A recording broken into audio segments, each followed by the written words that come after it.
السلام عليكم ورحمة الله تعالى وبركاته.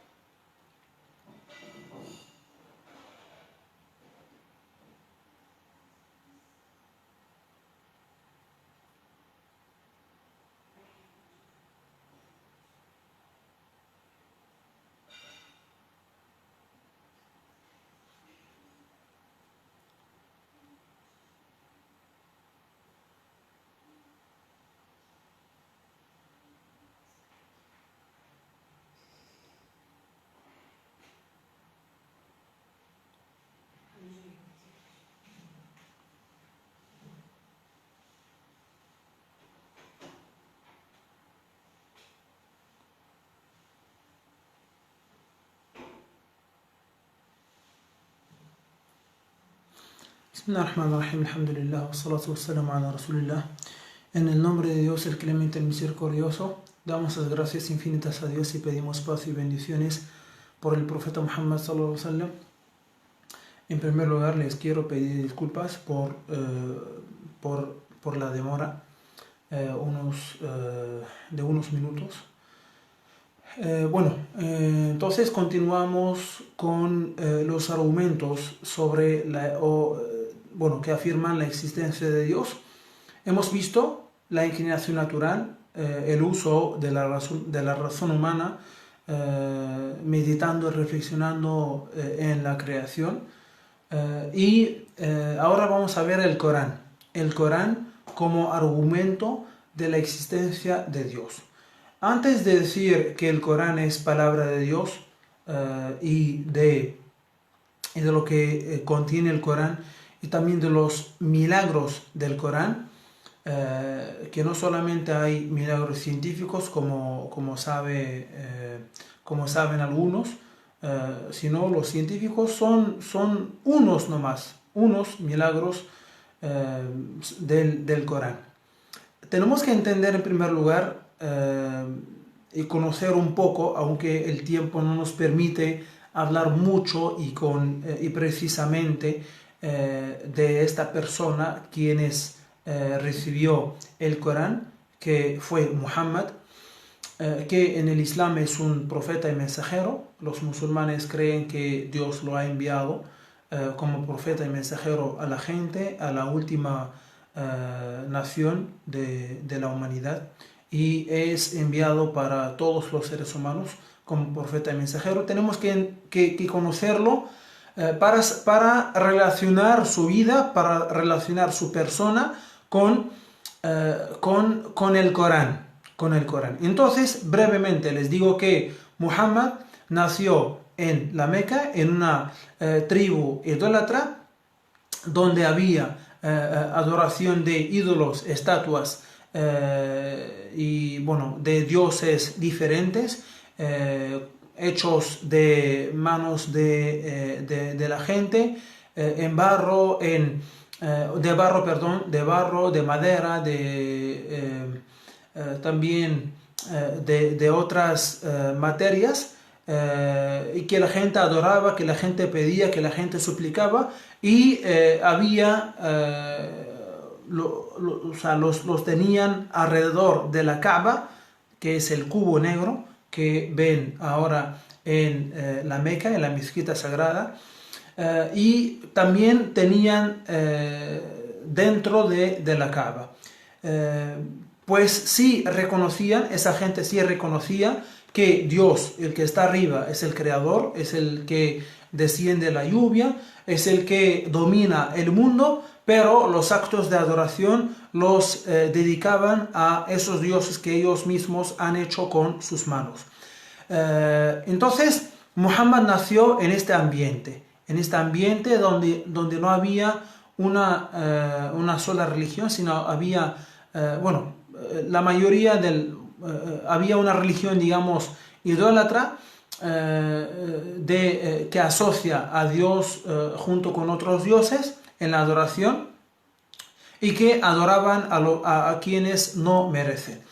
Pero el profeta Muhammad, o Muhammad mejor dicho, sin decir profeta, porque aún no lo ha hecho según lo que estamos contando, aún no se hizo según lo que estamos contando ahora. Muhammad nació también de padres idólatras, de una familia también idólatra. Sus abuelos eran idólatras, sus padres también lo eran, o sea, de la misma religión de la Meca, de la tribu de Quraysh.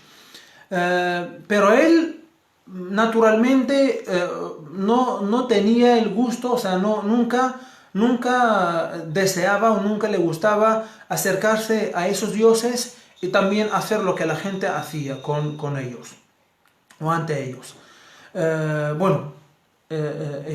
Durante toda su vida, estaba manteniendo una distancia con esos dioses, y cuando era joven siempre reflexionaba y siempre meditaba en la creación. Justo antes de ser profeta, subía a una montaña que se llama An-Nur, Jabal An-Nur, la montaña de la luz, o la montaña An-Nur, es decir, la luz, y en una cueva ahí que se llama Hira, que existe hasta el día de hoy, y ahí, que es un sitio alto, y reflexionaba y veía, digamos, alrededor de esa montaña y también de la Kaaba, y reflexionaba en las montañas, en el cielo, también en lo que Dios, en el sol, en lo que Dios ha creado. Entonces, y tratando de como digamos, buscando la verdad, ¿no? O sea, como vimos, al-fitra, la naturaleza humana, que, busca a Dios, ¿ya? Busca a su Dios, busca a su creador, busca al que ha puesto, al que ha al originador, al que ha originado, digamos, esa inclinación natural, ese instinto humano dentro del cuerpo humano o dentro de las personas. Entonces, esto es lo que él estaba buscando.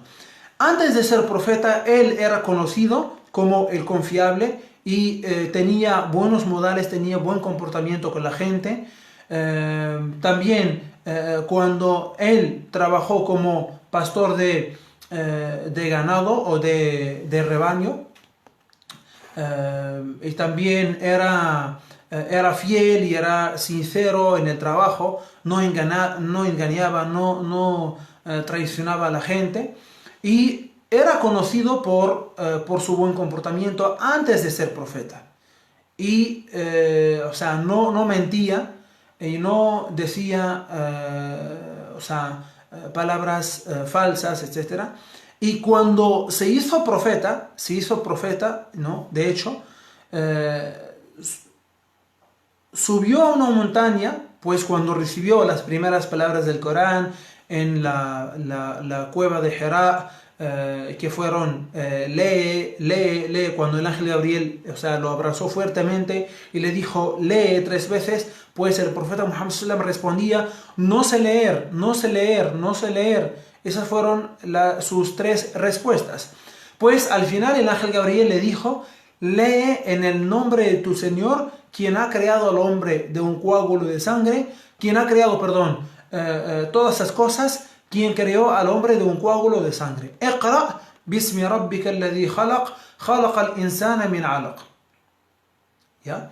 Entonces, y en ese momento, volvió el profeta Muhammad sallallahu alaihi wasallam corriendo y teniendo mucho temor y frío, y a donde su esposa, y le contó todo y le pedía que le cubriera con un manto, pues tenía mucho frío, y después le contó todo, pero ella le tranquilizó y le dijo que juro por Dios, o como ella dijo, que como tratas bien a la gente, como también ayudas a la gente, Dios te, eso no sería algo de menos, sino eso tendría algo, digamos, de veracidad, y será algo bueno, ¿ya? Más o menos así. Será algo bueno y será algo, digamos, que tiene importancia. Y eso es lo que hubo en adelante. Pues después recibió otras aleyas y se dio cuenta que era profeta, y también Dios le ordenó transmitir el mensaje, y subió a una montaña o un lugar, perdón, en un lugar alto, y llamó a la gente, ¿no? Así era la costumbre para hacer, o sea, para decir, para hacer un aviso, pues si se sube a un sitio un poco alto y se llama, donde se ve, por ejemplo, mucha gente, y se llama en voz alta, ¿ya? O usando unas palabras, o sea, que eran habituales en aquel momento para llamar la atención a la gente, para recibir un aviso, un comunicado. Y pues la gente se juntaron a su alrededor, y les decía: si les dijera que detrás de esa montaña, o que detrás de este lugar alto, que hay un ejército que los va a atacar, ¿me creerían? Todos dijeron: sí, te creemos. ¿Por qué dijeron sí, te creemos? Porque Muhammad, como les decía, era confiable. O sea, no era mentiroso. Era conocido por sus buenos modales y su buen comportamiento. Y también hay que saber que los árabes en aquel momento, pues la mentira era una señal de vergüenza. Era también una señal de vergüenza. Entonces, pues sí, había gente que miente, pero normalmente era así. Entonces dijeron: sí, te creemos.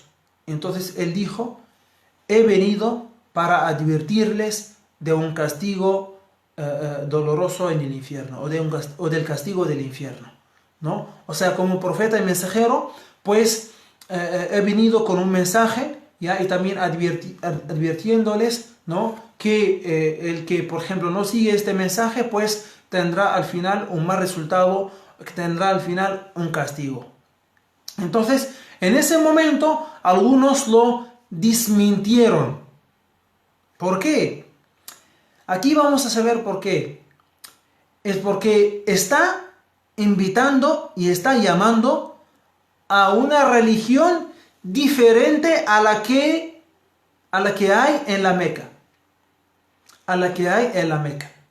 Y debemos entender que los grandes comerciantes de la Meca, ¿por qué? Porque la Meca, también debemos saber la situación y la posición de la Meca en la península arábiga y para los árabes en aquel momento.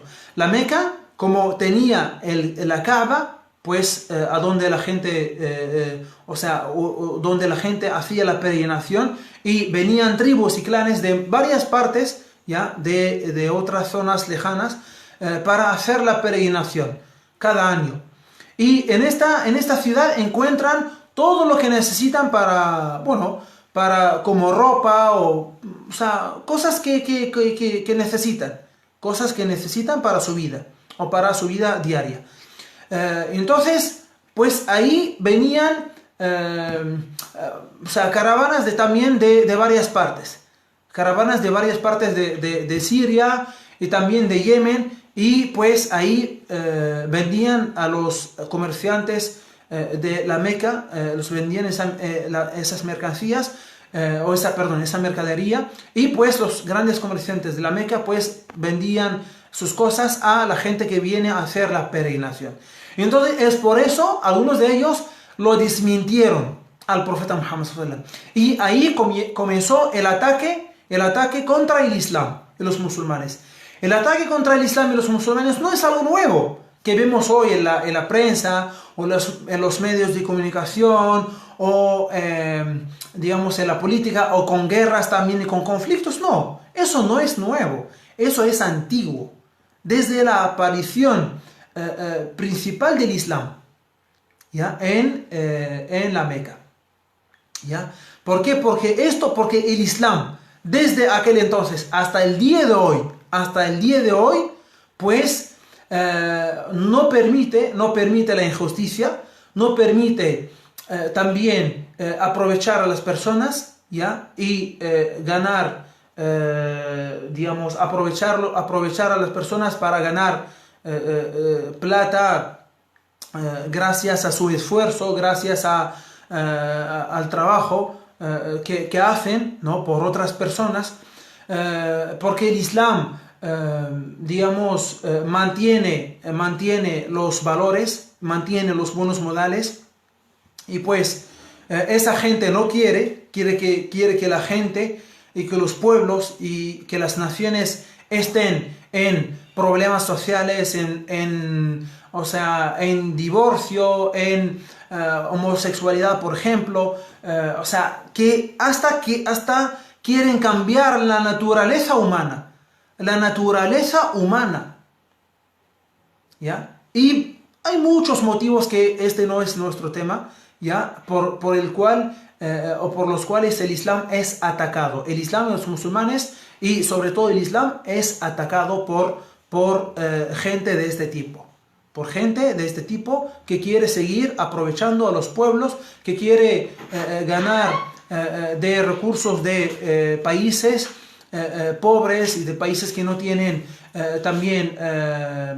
que no tienen instrumentos para extraer los recursos que tienen como gas, petróleo, etc. ¿Ya? Entonces, desde ese momento comenzó la guerra o sea, entre comillas, y el ataque contra el Islam. Pues Muhammad, en ese momento, o sea, por eso decimos, ¿por qué les hablo de Muhammad? Porque Muhammad es el que recibió el Corán. Entonces tenemos que hablar de esa parte, antes de hablar del Corán mismo. Entonces Muhammad, como cuando leemos el Corán, encontramos que hay insultos sobre Muhammad, que Dios ha transmitido, que Dios ha mencionado en el Corán, que le decían mago, mentiroso, loco. Y uno, o sea, si supongamos, ¿por qué digo eso? Porque vamos a hacer tres preguntas. Entonces, el Corán es una palabra de quién. O sea, vamos a poner tres probabilidades: de Muhammad, de una persona que no es Muhammad, o de un hombre que no es Muhammad, y de Dios. De Muhammad vamos a ver, porque el Corán, pues ahí hay insultos sobre Muhammad. Hay también, hay bien dicho, o sea, Dios ahí habla bien de Muhammad y bien dice de Muhammad, de que sí tiene un buen carácter, de que también tiene tiene un buen carácter, tiene buenos modales. El Corán también, habla de historias de naciones anteriores, ya, en que el profeta Muhammad sallallahu alaihi wasallam no veía y que también no vivía en aquel momento. Y habla de profetas y mensajeros, de lo que ha pasado, o algunos milagros de algunos profetas y mensajeros. Habla también del futuro, digamos, cosas que van a pasar en el futuro, o temas o asuntos o cuestiones acontecimientos que van a pasar en el futuro, que el profeta Muhammad sallallahu alaihi wasallam no tiene poder para conocer el futuro. El único que sabe el futuro es Dios. Y bueno, entonces no puede ser palabra de Muhammad, porque tiene información anterior y posterior, y también el Corán contiene milagros científicos, retóricos, también milagros del idioma, milagros también en las leyes del Corán, o que el Corán establece.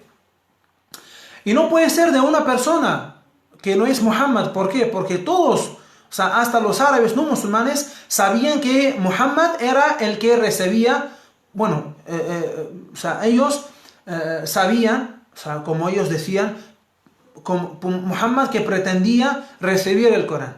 Ellos sí creían que Muhammad era el que, según pretende, bueno, como ellos dicen, que recibe el Corán. Y que desde aquel momento hasta el día de hoy, todos los musulmanes y también no musulmanes saben que el Corán fue revelado al profeta Muhammad. Entonces el Corán no puede ser sino es un libro de Dios, sino es una palabra de Dios. Entonces, inshallah, la próxima clase les quería hacer esa introducción ya antes de entrar en los argumentos que hacen, que hacen que el Corán es auténtico, que es palabra de Dios, que no puede ser palabra de nadie, sino de Dios.